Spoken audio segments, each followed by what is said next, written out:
nous avons déploré tous l'ingérence du ministère des Finances dans la gestion de la CENI. Vous savez, l'Union sacrée n'est pas un sanctuaire d'impunis, n'est pas un sanctuaire de gens qui ne respectent pas les lois de la République.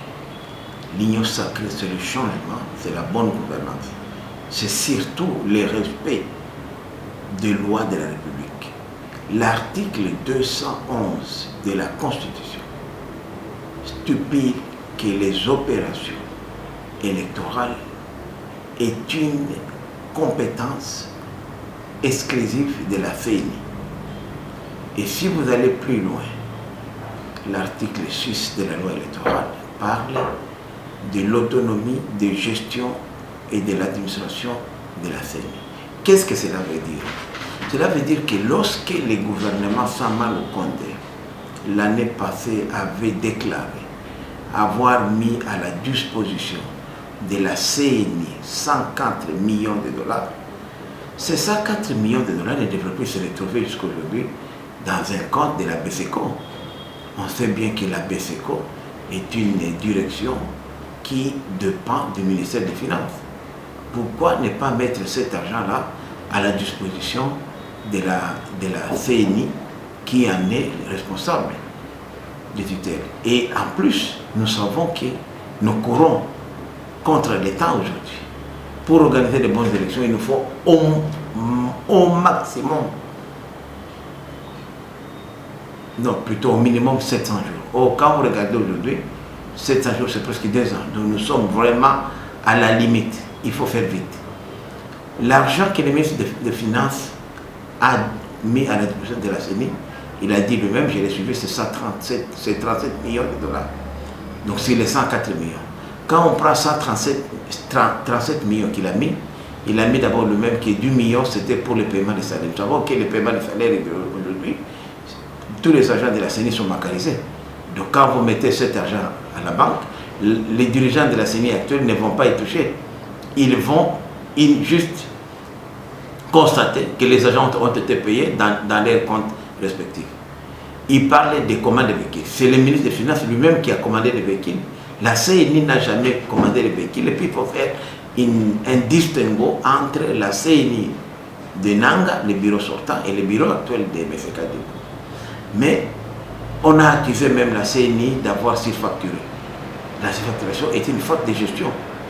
Alors, lorsqu'on envoie Gilles Alinguete à la CENI pour faire quoi? Puisque lorsque vous interrogez aujourd'hui l'ordonnance loi numéro 323/87 du 15 septembre 1987 stipule que les missions de l'IGF, l'inspecteur général des finances, consistent à auditer, à vérifier et contre-vérifier et à faire les contrôles. C'est ça leur mission, à l'exception des missions qui reviennent au Parlement et à la Cour des comptes. Or, les contrôles, conformément à l'article 100 de la Constitution, les contrôles de la CENI, quoique indépendante, relèvent de la compétence du Parlement et de la Cour des comptes. Mais justement, le bureau n'a pas de problème, mais le bureau de la CENI actuelle, c'est le gouvernement qui veut créer la zizanie, qui ne fait pas respecter les dispositions légales. Lorsque l'argent est destiné pour telle institution, il faut mettre pourquoi l'argent destiné à l'Assemblée nationale comme au Sénat, le gouvernement ne les gère pas. Ce sont des institutions comme la CENI, comme la Commission nationale des droits de l'homme. Donc il faudrait que les gouvernements mettent cet argent à la CENI. Et s'il y a des soupçons ou des indices de mégestion, les gouvernements peuvent s'adresser à la Cour des comptes à travers le Parlement qui pourrait faire des enquêtes. Mais Alinguete ne peut pas se substituer aujourd'hui au Parlement ou à la Cour des comptes pour aller auditer la CENI. C'est illégal. Moi je parle en termes de droit. Malheureusement, vous savez, c'est tout ce qui nous régit aujourd'hui, c'est la loi. Et personne n'est au-dessus de la loi. Est-ce qu'il n'y aura pas de glissement en 2023? Justement, si on continue dans cette guerre, si on bloque la CENI financièrement, on ira vers le glissement. Ce que nous, FDC alliés, on ne souhaite pas aujourd'hui. Vous savez, le problème c'est quoi? La CENI doit lancer les opérations de cartographie électorale. Les opérations, il lui faut 7500 agents qui vont être déployés sur l'ensemble du territoire national. Vous savez la réalité de ce pays, ces agents-là doivent être payés cash. Vous n'allez pas les demander puisqu'il y a des endroits où ils seront déployés où il n'y a même pas de compte à banque. Donc, or, il y a une réglementation aujourd'hui à la banque. On ne peut pas payer à quelqu'un par jour plus de 10 000 $. Donc ça va poser un problème, il faut lever ces options-là. Il y a aujourd'hui la loi sur la passation des marchés. Est-ce que la CENI, puisqu'il y a parfois des procédures qui prennent 3 mois, 6 mois, je connais, je suis dans le monde des affaires, est-ce qu'on va contraindre la CENI à suivre ça? Donc il y a des options qu'il faudra lever pour permettre à la CENI de faire des marchés de gré à gré ou de voir d'autres possibilités qu'on donnerait à la CENI des exceptions pour ne pas bloquer les ennemis. Il y a aussi le cadre juridique qu'on attend. Ça, c'est le gouvernement qui doit donner à travers l'Assemblée nationale et le Sénat. Puisqu'aujourd'hui, par exemple, nous ne savons pas encore est-ce qu'on ira au deuxième tour de l'élection présidentielle. Est-ce que les Congolais de la diaspora vont-ils voter ou pas? Seront-ils seulement électeurs ou seront-ils aussi candidats? Vont-ils seulement participer à l'élection présidentielle ou à tous les scrutins? Nous avons aussi la problématique de l'organisation des élections de base, les élections municipales et locales qui n'ont jamais eu lieu depuis 39 mois. Et si on les organisait, est-ce que l'État congolais a les moyens de faire fonctionner ces entités décentralisées? Nous parlons ici de 400 secteurs, nous parlons de 272 chefferies. Est-ce que l'État congolais a les moyens pour payer tous ces agents, d'abord de l'État, pour les entités décentralisées, ces assemblées locales? Je ne parle pas encore des communes, je ne parle pas encore des villes, alors que nous sommes incapables de payer les députés provinciaux et même certains ministres provinciaux. Ce sont des questions qui doivent être levées, et si on doit supprimer ça, il faudra alors revisiter, par exemple, pour le cas d'espèce, l'article 3 de la Constitution. Bon, d'abord, Théo Ngwabije a été gouverneur élu sur le ticket de l'AFDC allié. Oui. Son parti, qui est l'AFDC, s'est réuni et lui a retiré sa confiance en lui demandant de démissionner. La démission, elle est volontaire en droit. Et on ne peut pas imposer quelqu'un à démissionner. Lui, il a estimé qu'il ne pouvait pas démissionner puisque les accusations portées contre lui n'étaient pas fondées. Il a fait recours et la Cour constitutionnelle, à travers un arrêt rendu la semaine passée, l'a réhabilité de ses fonctions. Or, les arrêts de la Cour constitutionnelle s'opposent à tous et n'appellent pas de débat. Donc, l'AFDC sont partis et nous, le regroupement AFDC alliés, nous devons nous plier à cet arrêt et accepter, malgré notre bonne volonté qu'on a manifesté de retirer Théo, nous devons l'accepter comme tel. Ça, c'est mon point de vue, moi, que je vais faire passer, puisque les dossiers de Ngwabije n'a jamais été discuté au sein de l'AFDC allié, et pourtant, c'est son regroupement. C'était les collègues de l'AFDC qui sont partis, qui ont pris cette décision-là, mais il fallait qu'ils nous associent, nous, AFDC alliés, nous les alliés, puisque le ticket qu'il a porté au pouvoir, ce n'est pas le ticket AFDC, non, c'est le ticket AFDCA. Les regroupements reconnus qui a pris part aux élections de 2018, c'est AFDC allié. Donc c'est une question, moi je pense que nous devons nous soumettre à cet arrêt qui n'appelle pas de débat et reconsidérer notre position au sein de l'AFDC allié. Ce n'est pas facile puisque vous savez, l'Union sacrée jusque-là reste au niveau des visions. On ne connaît pas exactement qui sont membres et qui ne sont pas.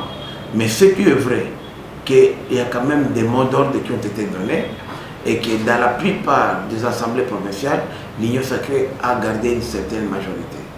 Donc, ce que moi je demande aux sociétaires de l'Union sacrée au niveau des provinces, de pouvoir suivre les mots d'ordre de l'Union sacrée pour montrer qu'il y a quand même une harmonie, qu'il y a une discipline au sein de notre grande famille des USN. C'est ça la volonté, puisque c'est vrai qu'il y a eu les critères de solidarité, puisque tous les partis n'étaient pas représentés. Nous connaissons dans quel contexte les élections de 2018 ont été organisées, et nous avons pris ça en compte, que le fait d'avoir des députés ne vous donne pas droit seulement de poser des candidatures. on peut sponsoriser des candidats d'autres partis, même s'ils n'ont pas de députés, pourvu qu'ils rentrent dans la dynamique de l'Union sacrée. Il ne faut pas toujours chercher à personnifier les débats. Kaboun a trouvé l'IDPS, il a adhéré, il peut se quitter, l'IDPS continuera. Et en plus, Kaboun n'est pas le premier à quitter l'IDPS, nous tous. Nous étions là-bas, nous avons quitté, on n'a pas ébranlé l'IDPS. Belgique a même essayé de secouer l'IDPS, mais il n'a pas réussi. L'IDPS est une véritable machine de guerre. C'est l'IDPS qui a fait de Kaboun ce qu'il est, mais d'ailleurs, pendant les mandats de Kaboun, il a brillamment échoué. Secrétaire général du parti, chef de l'administration qu'il était, il a été incapable de faire gagner les partis. L'IDPS n'a que 32 députés et l'IDPS allié n'a que 32 députés sur l'ensemble du territoire national. Et les gros lots sont les députés élus dans les Grands Kasaï, qui est le chef naturel d'Étienne Tshisekedi et dans la ville province de Kinshasa. Donc moi je dis que Kaboun a largement échoué, puisqu'avec un parti comme ça, de l'opposition qui avait les vents en poupe, il pouvait arracher plus de sièges que ce qu'on a constaté. Et ce que je constate aussi, c'est qu'au niveau de l'IDPS, malgré tout cet argent-là que les gens payent, c'est 10% de salaire, les députés payent chacun $500. Si on doit ajouter les sénateurs qui ont adhéré à l'IDPS plus tard, on ajoute les mandateurs qui sont là pour le compte de l'IDPS, on prend les conseillers à la présidence et tous ses collaborateurs, les chefs de l'État lui-même qui paient aussi 10%, l'IDPS aujourd'hui ferait des centaines de millions de dollars par mois. Et à ce titre, l'IDPS devrait créer des entreprises, créer des plantations pour absorber le chômage de jeunes et de l'IDPS. C'est ça, ces chômeurs-là qui nous importunent parfois, qui nous dérangent, parce qu'ils n'ont pas à manger. Donc, pour moi, les dirigeants actuels de l'IDPS, et en particulier Jean-Marc Kaboun, ils ont vraiment échoué dans la vision de Tshisekedi. Voilà, aujourd'hui, Kaboun, il est même ivre du lait. Du lait, il ne sait même pas quoi faire. On connaît là où il vivait à Kingabwa. Mais lorsque vous regardez les trains de vie de quelqu'un 3 ans après, cela reste à désirer, pendant que les militants et militants de l'IDPS continuent à s'appauvrir davantage. Je crois qu'aujourd'hui, l'IDPS est en train de se restructurer. Nous pensons qu'il y a la volonté de pouvoir solidifier les relations avec la base, puisqu'il y avait presque une coupure entre les sommets et la base. Et aujourd'hui, l'IDPS peut surprendre encore les gens, peut arriver à gagner les élections avec leur allié principal qui est l'AFDC allié, mais nous continuons à croire qu'il faudrait un audit au sein de l'IDPS pour prouver la destination des fonds ici des cotisations et legs du parti. Puis comme les amis de Codeco qui ont mis la main sur les pacificateurs. Le groupe de Ndjabou, de Floribert, moi j'étais avec eux à la prison militaire d'Indolo lorsque Kabila m'avait accusé de l'avoir insulté. Je vous dis que ce sont des gens qui ont leur expérience. Et c'était vraiment intéressant qu'ils partagent leur expérience avec les autres. Ils étaient aussi dans la brousse comme des milices. Ils ont commis des crimes. Et ce sont les crimes qui les ont amenés en Europe pour payer de leurs fautes, de leurs crimes commis, s'il faut me permettre de faire la tautologie. Donc ils étaient le mieux placés pour leur dire, mes frères, faire attention. Voilà nos nouvelles. Chacun a fait au moins 10 ans de prison. Donc, alors, c'était un message clair. Bon, évidemment, le message n'a pas été bien capté et malheureusement, on les a retenus. Et je demande au gouvernement, quand vous négociez, vous envoyez les gens comme ça en négociation, c'est plus prudent d'éviter les hostilités pour ne pas donner la malchance à l'accord qui serait ici de ces entités.